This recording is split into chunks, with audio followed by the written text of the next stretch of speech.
قرآن حکیم کی متعدد آیات میں اللہ تعالیٰ نے مختلف مقامات اور اشیاء کے تقدس کا اظہار اور ان کی فضیلت کی مختلف وجوہ بیان فرمائی ہیں۔ جس طرح لیلۃ القدر 1000 راتوں سے افضل ہے اور رمضان المبارک دیگر تمام مہینوں پر فضیلت رکھتا ہے، اسی طرح ماہ ربیع الاول کے امتیاز اور شان علو کی وجہ صاحب قرآن کی تشریف آوری ہے۔ یہ وہ ماہ سعید ہے جس میں رب کریم نے مومنین پر احسان فرمایا اور اپنے پیارے حبیب صلی اللہ علیہ وآلہ وسلم کو دنیا میں بھیجا۔ لہذا حضور نبی اکرم صلی اللہ علیہ وآلہ وسلم کی ولادت بسعادت کے طفیل ربیع الاول سال کے دیگر مہینوں کے مقابلے میں نہایت فضیلت اور امتیاز کا حامل بن گیا ہے۔ اسے اگر ماہ میلاد مصطفیٰ سے موسوم کیا جائے تو زیادہ موزوں ہوگا۔ قرآن مجید اللہ تبارک و تعالیٰ کا پاکیزہ کلام اور اس کی صفت ہونے کے اعتبار سے شان یکتائی رکھتا ہے۔ اس کا نزول انسانیت کے لیے بہت بڑی نعمت ہے۔ اس کے ذریعے انسانیت کو ایسا نور عطا ہوا جس سے جہالت کی تاریکیاں چھٹ گئیں اور انسان شرف و تکریم کے اجالوں میں اپنا اصل مقام و نظارہ کرنے لگا۔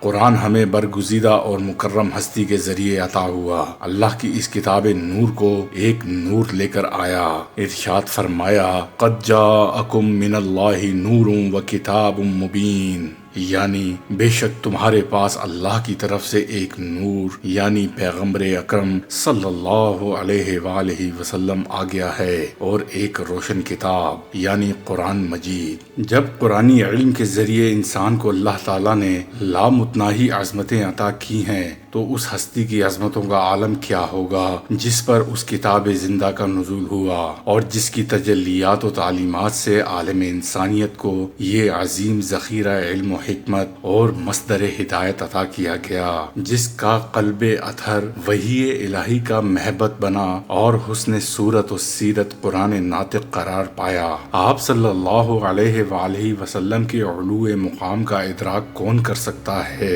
حقیقت تو یہ ہے کہ قرآن مجید حضور کے اسوہ کامل اور آپ صلی اللہ علیہ وآلہ وسلم کے فضائل و خصائل کے ذکر جمیل کا ہی مجموعہ ہے۔ یہ ایک ایسا آئینہ ہے جس میں جھانک کر انسان اپنے بگڑے ہوئے خد و خال کو سنوار سکتا ہے۔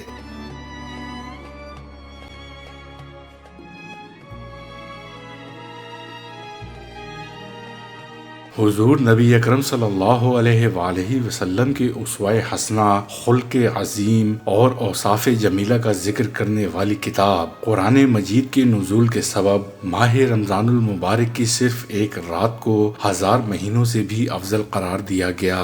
جس مبارک رات میں کلام الہی لوح محفوظ سے آسمان دنیا پر اتارا گیا، اللہ تعالیٰ نے اس رات کو قیامت تک کے انسانوں کے لیے لیلۃ القدر کی صورت میں بلندی درجات کا وسیلہ اور تمام راتوں کی پیشانی کا جھومر بنا دیا۔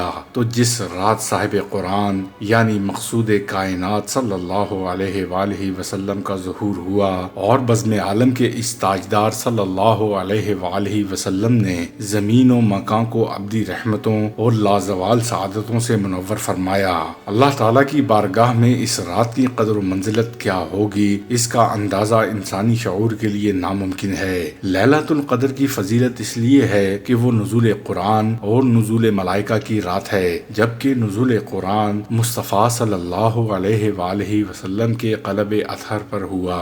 اگر حضور صلی اللہ علیہ وآلہ وسلم نہ ہوتے تو قرآن نازل نہ ہوتا، نہ شب قدر ہوتی اور نہ یہ کائنات تخلیق کی جاتی۔ باری تعالیٰ نے لیلۃ القدر کو 1000 مہینوں سے افضل قرار دے کر اس کی فضیلت کی حد مقرر فرما دی، جبکہ شب میلاد رسول صلی اللہ علیہ وآلہ وسلم کی فضیلت حد ادراک سے ماورا ہے۔ یہ امر بھی ذہن نشین رہے کہ اگرچہ شب میلاد کی فضیلت زیادہ ہے، تاہم شب قدر میں کثرت کے ساتھ عبادات بجا لانی چاہیے، کیونکہ اس رات بجا لائی جانے والی عبادات پر زیادہ اجر و ثواب کی نوید ہے اور یہ قرآن و حدیث سے ثابت ہے۔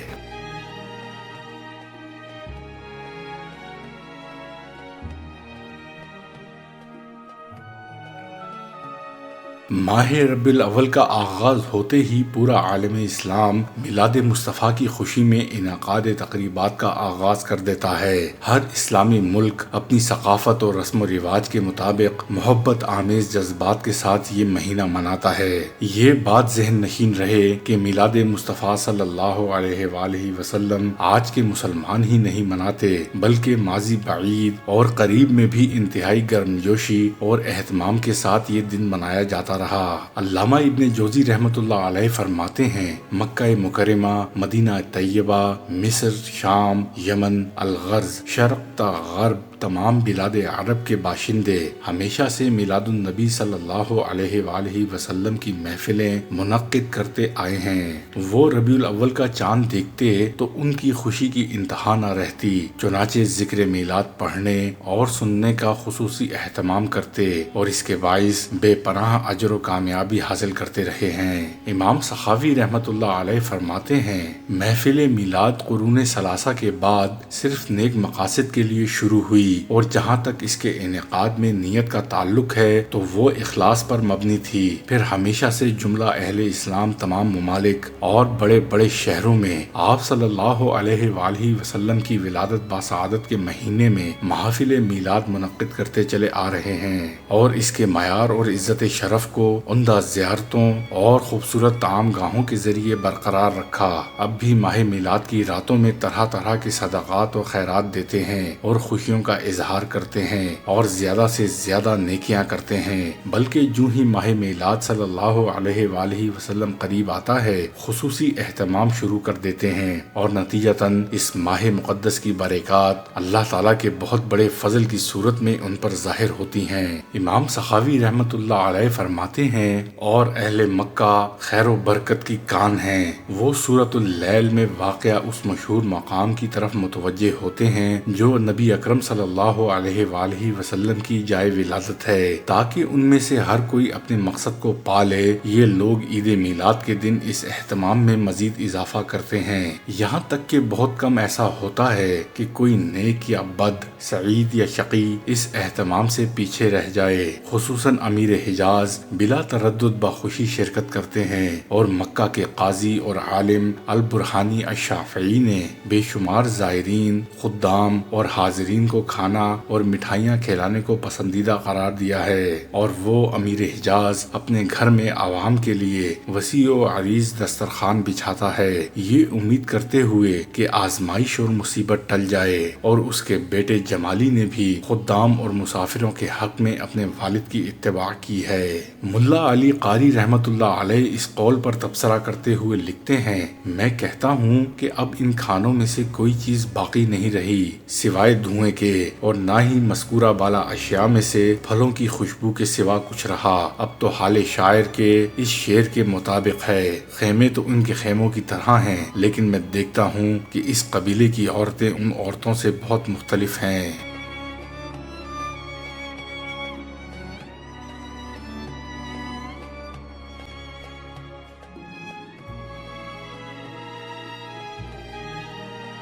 ہر سال مکہ مکرمہ میں 12 ربیع الاول کی رات اہل مکہ کا یہ معمول رہا ہے کہ قاضی مکہ جو کہ شافعی ہیں، مغرب کی نماز کے بعد لوگوں کے ایک جمع غفیر کے ساتھ مولود شریف کی زیارت کے لیے جاتے ہیں۔ ان لوگوں میں تینوں مذاہب فقہ کے قاضی، اکثر فقہا، فضلاء اور اہل شہر ہوتے ہیں، جن کے ہاتھوں میں فانوس اور بڑی بڑی شمعیں ہوتی ہیں۔ وہاں جا کر مولود شریف کے موضوع پر خطبہ دینے کے بعد بادشاہ وقت، امیر مکہ اور شافعی قاضی کے لیے منتظم ہونے کی وجہ سے دعا کی جاتی ہے۔ پھر وہ وہاں سے نماز عشاء سے تھوڑا پہلے مسجد حرام میں آ جاتے ہیں اور صاحبان فراش کے قبہ کے مقابل مقام ابراہیم کے پیچھے بیٹھتے ہیں۔ بعد ازاں دعا کرنے والے کثیر فقہا اور قضاء کی موجودگی میں دعا کا کہنے والوں کے لیے خصوصی دعا کرتا ہے، اور پھر عشاء کی نماز ادا کرنے کے بعد سارے الوداع ہو جاتے ہیں۔ مصنف فرماتے ہیں کہ مجھے علم نہیں کہ یہ سلسلہ کس نے شروع کیا تھا، اور بہت سے ہم عصر مورخین سے پوچھنے کے باوجود اس کا پتہ نہیں چل سکا۔